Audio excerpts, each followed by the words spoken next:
Boa tarde, eu gostaria de agradecer à União de Cientistas Comprometidos com a Sociedade e a Natureza da América Latina por essa oportunidade para participar do webinar Água, um Bem Comum e Direito Humano, Aspectos Geopolíticos.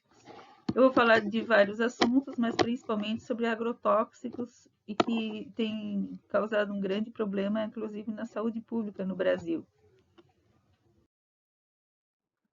Então, eu vou começar falando de epidemia, né?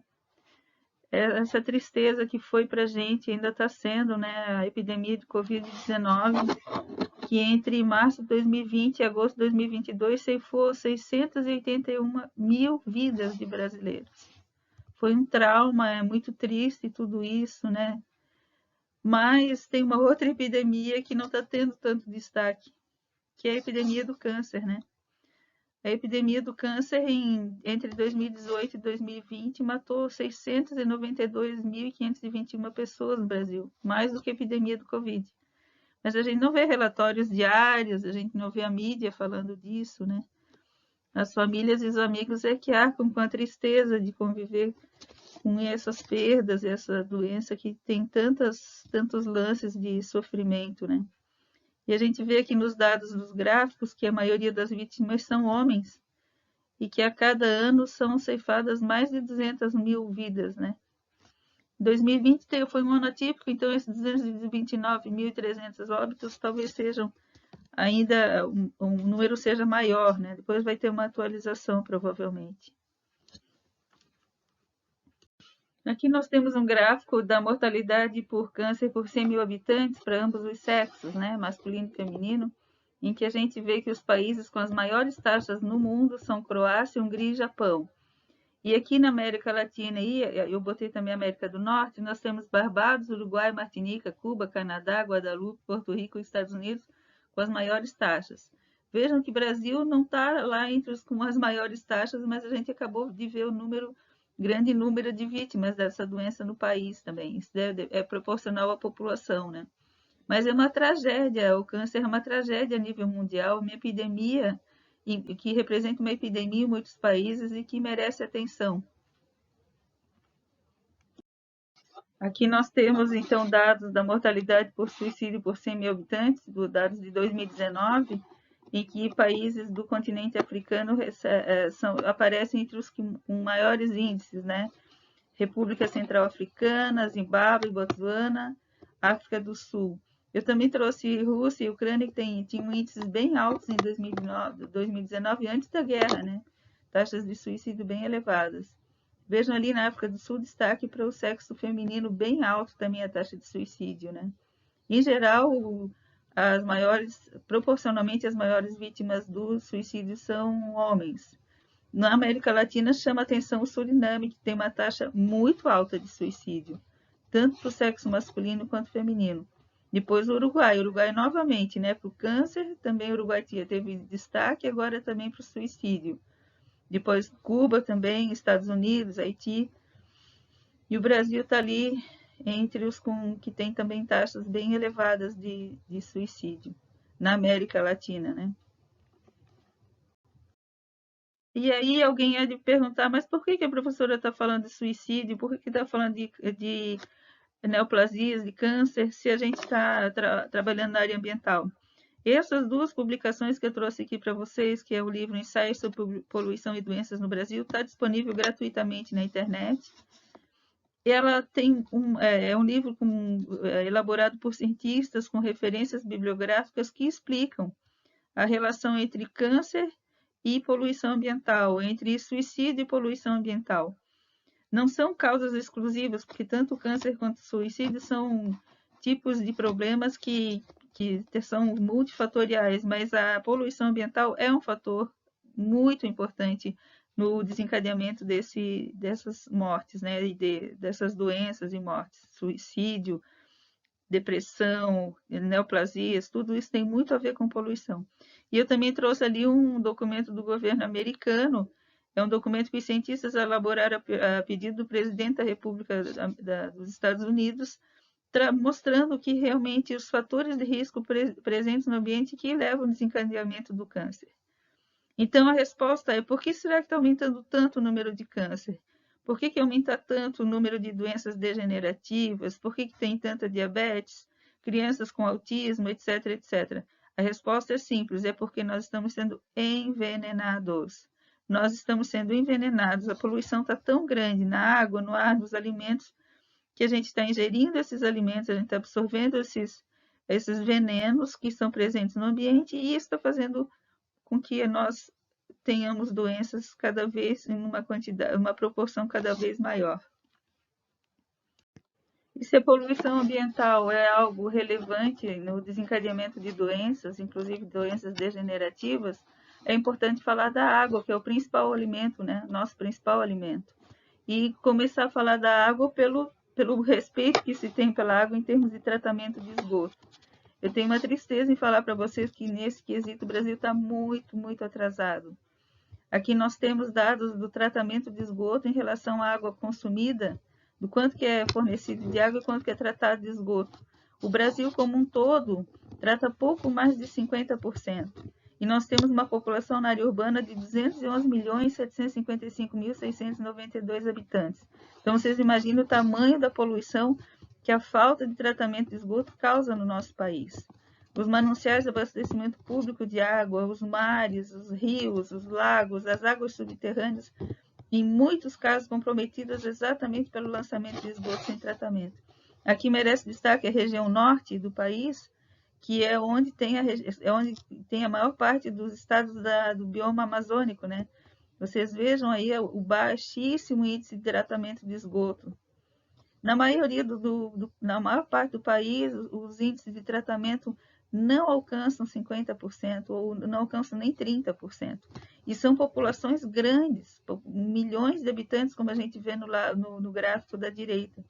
Isso representa um grande impacto sobre os nossos recursos hídricos e sobre o ambiente como um todo. Nesse gráfico, nós vemos a evolução da quantidade de agrotóxicos em termos de ingredientes ativos, de agrotóxicos comercializados no Brasil, em toneladas, gente. Em 2020, foram 685.745,68 toneladas de agrotóxicos comercializados no Brasil, dados oficiais. Isso sem falar do contrabando, tá? Então, isso correspondeu a aproximadamente 3,24 quilos por habitante do Brasil, essa quantidade de agrotóxicos que foi utilizada aqui no nosso território. Isso realmente representa um grande risco para todas as pessoas, para todos os animais, para o ambiente como um todo. E um dado interessante que de 2013 a 2020, a área cultivada, a quantidade de agrotóxicos utilizados de 2013 a 2020 aumentou 38,3%, enquanto que a área total cultivada aumentou 15,2%, ou seja, a quantidade de agrotóxicos aumentou 2,5 vezes mais do que o aumento da área cultivada. E quando a gente vê os agrotóxicos, eu trouxe aqui uma tabela com os agrotóxicos que tiveram mais de 3.000 toneladas negociadas, tá? Em 2020. Gente, vejam que grande parte desses que a gente espalhou de monte no Brasil são banidos na União Europeia. Essa terceira coluna ali são o ano de banimento na União Europeia. Vejam a atrazina, que em 2020 foram 33.321 toneladas, banida desde 2004 na União Europeia. A cefato, banido desde 2003, quase 30.000 toneladas. Clorotalonil, 2009 banido, mais de 24.000 toneladas. Então vejam que tristeza para o nosso país, que entre os agrotóxicos que foram aplicados em grande quantidade, mais de 3.000 toneladas em um ano, estão essas porcarias que já foram banidas na União Europeia e em vários outros países por serem inaceitavelmente perigosos para o ambiente e para a saúde humana. Vejam que tristeza isso, gente. Os mais usados no Brasil, em grande parte, são proibidos em outros lugares, porque as pessoas lá não aceitam o risco de usar essa porcaria. Aqui tem o carbendazim, que foi comercializado 7.789 toneladas. Ele tem uma história engraçada. Ele foi banido em 2009 na União Europeia.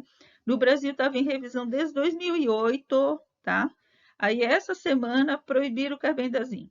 Por quê? Porque teve um juiz lá do Distrito Federal que ordenou que a Anvisa reavaliasse o carbendazim. Desde 2019 era para eles darem uma resposta, daí o prazo final que o juiz deu foi agora em agosto, e saiu essa semana a resolução. Proibir, mas não proibir, ou seja, o carbendazim teve o uso proibido no Brasil, mas vai poder os agricultores vão poder usar e vão poder comercializar até ano que vem para terminar os estoques. Sabe por quê? A justificativa do banimento é cancerígeno. A Anvisa disse, não, ele é cancerígeno, mas a gente deixa usar para acabar os estoques. Vejam a situação, gente, dava desde 2008, já se sabia há muito tempo que essa substância é extremamente perigosa para a saúde. Aí a Anvisa vem com essa resolução, ó, é cancerígeno, tem que proibir, mas vai ficar um ano sendo usado para acabar os estoques. Dá para aceitar uma coisa dessa? Então, quem procura acha. Num país que se usa tanto veneno, quem procura veneno acha, né? O Ministério Público do Estado de Santa Catarina conseguiu verba para analisar, para avaliar a qualidade da água, e então contratou por licitação pública um laboratório para fazer as análises, né? Então foram analisados a água de abastecimento, tá, gente? Abastecimento de cidades, tá? De 175 dos 295 municípios de Santa Catarina foram avaliados, quanto à presença de 204 ingredientes ativos. A resolução a portaria do Ministério da Saúde exige que as empresas de saneamento avaliem a presença de agrotóxicos na água a cada 6 meses, 40 ingredientes ativos. O Ministério Público conseguiu avaliar 204. Esse trabalho de janeiro de 2018 a dezembro de 2019 revelou que havia resíduos de agrotóxicos na água de 60 municípios. Gente, 60 municípios tinham água, veneno na água, tá? Desses 60 municípios que tinham veneno na água, 50 deles não poderiam usar água se estivessem na União Europeia. Já vou explicar por quê. Então, a gente tem nessa tabela os resultados de algumas das análises das águas, né? E a gente vê que aqui a gente tem concentrações acima do que seria permitido na União Europeia, porque na União Europeia cada ingrediente não pode ultrapassar 0,1 microgramas por litro, e quando tem mais de um, não pode ter, a soma deles não pode ter mais que 0,5 microgramas por litro. Nessa tabela aqui, somente a cidade de Armazém ficou abaixo de 0,1 microgramas por litro. E é triste ver, gente, que Arvoredo e Armazém têm um manancial subterrâneo com venenos perigosos ali, né? Por que é o manancial subterrâneo é mais preocupante a contaminação do que o manancial superficial? Porque o subterrâneo não tem mecanismos de depuração. O manancial superficial tem o sol, tem o ar, tem o movimento das águas, então vai purificando aos poucos. E o subterrâneo não tem, então aquela poluição é considerada permanente. Vejam aí Balneário Camboriú com tantos poluentes na água, né? É muito triste isso, gente. 50, 60 municípios dos que foram avaliados, 60 tinham veneno na água. E o veneno na água é uma contaminação que é muito preocupante porque todo mundo precisa de água, todo mundo precisa beber no mínimo 2 litros de água por dia, e é todo dia. Então é uma contaminação que chega no corpo das pessoas diariamente, continuamente. Por isso que é tão preocupante a contaminação das águas de abastecimento. E vejam vocês que aqui eu trouxe os dados da literatura quanto aos efeitos na saúde dos agrotóxicos que foram encontrados na água de abastecimento de cidades de Santa Catarina. Gente, é apavorante, porque tem vários tipos de câncer, hipotireoidismo, extremamente tóxicos, afetam inclusive crianças, o desenvolvimento das crianças, o desenvolvimento neurológico das crianças, causa até autismo, atraso no desenvolvimento. Então, vocês vejam, eu fiz questão de deixar aqui, porque isso vai ficar no YouTube, vai ficar bastante tempo, as pessoas vão poder ver o que é que elas estão bebendo. Um dado importante também, o ano que foi proibido na União Europeia, ou seja, vários venenos que apareceram nas águas de várias cidades de Santa Catarina já foram proibidos há muito tempo na União Europeia. Aqui, o fipronil, que apareceu aqui nas águas de Santa Catarina, foi proibido até na China, gente. Até coisa proibida na China nós não proibimos ainda. Meu Deus, o que que é isso? Coitado do povo brasileiro, viu? Coitado do povo brasileiro. Aqui tem o número de municípios em que apareceram esses componentes e o ano de proibição na União Europeia e os efeitos na saúde. É muito preocupante isso, muito preocupante.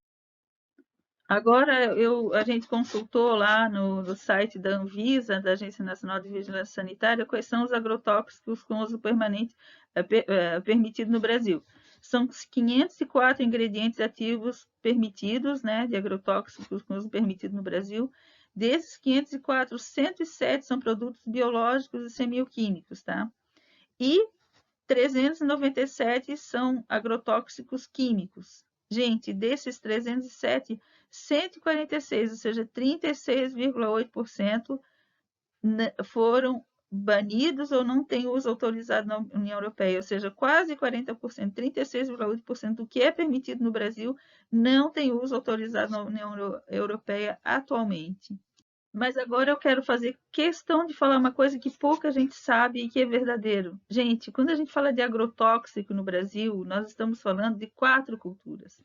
Sim, a doutora Larissa Bombardi e outros autores demonstraram o seguinte: do total de agrotóxicos usados no Brasil, 52% são usados em plantações de soja, 52% para soja, 10% para milho, 10% de cana-de-açúcar e 7% nas plantações de algodão. Sim, gente, somando isso dá 79%. 79% do veneno usado no Brasil não é usado em outras culturas para alimentação humana. Soja, milho não são alimentos para seres humanos. São direcionados para a pecuária. A doutora Sônia Felipe, que fez um trabalho minucioso, ela revelou que 93% da soja e 80% do milho são direcionados para alimentação animal. Do que é produzido no Brasil, ou é para animal, para pecuária no Brasil ou no exterior. Então, milho e soja que consomem juntos 62% do veneno usado no Brasil não são direcionados para alimentação humana. 93% da soja e 80% do milho vão para alimentação de animais, no Brasil ou no exterior. Cana é commodity e algodão também não é alimento. Então, quando a gente fala de veneno, quando a mídia diz que a gente precisa usar veneno para alimentar as pessoas, não é verdade. A gente está alimentando animais, a gente está sacrificando nosso ambiente, usando a água, desmatando para produzir alimento para animais e commodities. Não é para produzir alimentos para seres humanos. E quando eu falo de pecuária no Brasil, vejam aqui o quadro que a gente tem. A última coluna é de seres humanos. Vejam que os humanos são minoria. Tem muito mais boi no Brasil, ali os bovinos, né? Muito mais bovinos no Brasil. Galináceos, então não se fala só galinhas, tá? Tem muito mais galinha no Brasil do que humanos. Os suínos ficam abaixo, né? Mas de qualquer forma a gente já vai ver que é impactante também a produção de suínos. Então vejam que a quantidade de animais que são produzidos no Brasil, e esses animais são tratados com o produto da agricultura industrial, soja e milho. Então vejam vocês o quanto que a gente investe na produção de carne e o quanto que fica de ônus aqui para a gente. Em relação a isso, vejam a quantidade de seres humanos e a quantidade de animais aqui. E vejam vocês, se nós não tratamos adequadamente os dejetos humanos, imagine então dos animais. Eu trouxe aqui os números para vocês poderem ter ideia do tamanho do impacto da pecuária também sobre a qualidade dos recursos hídricos. Em 2020, foram abatidos 29.887.036 bovinos. A professora Sônia Felipe, no livro Carnelatria, ela desvendou, ela fez todo um estudo da cadeia produtiva para ver qual o consumo e qual a geração de dejetos da criação de animais. Então, a partir dos dados que ela coletou, a gente tem que esses animais abatidos, esses bovinos abatidos em 2020, no seu ciclo de vida inteiro, incluindo a agricultura, consumiram 979 bilhões de litros de água, tá? Geraram 1,46 bilhões de toneladas discretas e foram liberados 268,4 milhões de litros de sangue durante o abate.